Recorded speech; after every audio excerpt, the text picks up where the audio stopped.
what do you think can achieve peace in the war in Ukraine? Looking at another part of the world, if you consider the fight for peace in this part of the world, how can you apply that to that other part of the world between Russia and Ukraine now?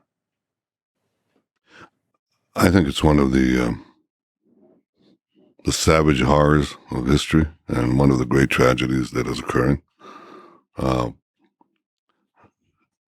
and let me say in advance that if I have any opportunity to use my contacts to help bring about an end to this tragedy, I'll do so.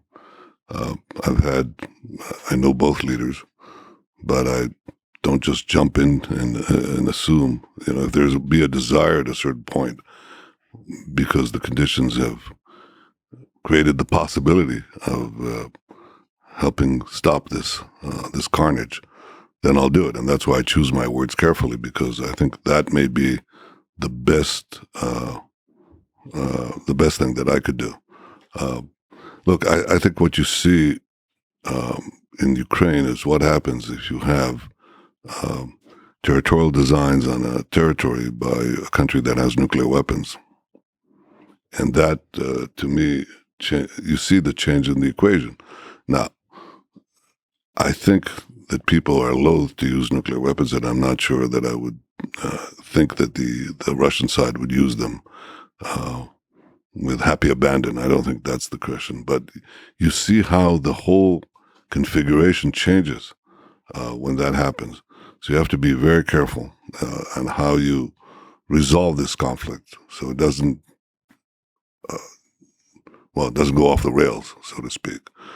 That's, by the way, the corollary is here. We don't want Iran, which is an aggressive force with just aggressive ideology of dominating first the Muslim world and then eliminating Israel and then becoming a global force. Having nuclear weapons, it's totally different when they don't have it than when they do have it. And that's why one of my main goals has been to prevent Iran from having the means of mass destruction, which will be used, atomic bombs, which they openly say will be used against us. And you can understand that. How to bring about an end to Ukraine? I have my ideas. I don't think it's worthwhile discussing them now, because they might be required later on. Do you believe in the power of conversation, since you have contacts with Volodymyr Zelensky and Vladimir Putin, just leaders sitting in a room and discussing how the end of war can be brought about?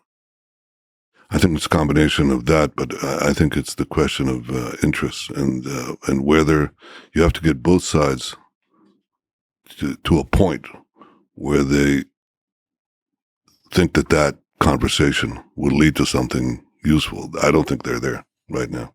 What part of this is just basic human ego, stubbornness, all of this between leaders, which is why I bring up the power of conversation, of sitting in a room, realizing we're human beings, and then there's a history that connects Ukraine and Russia.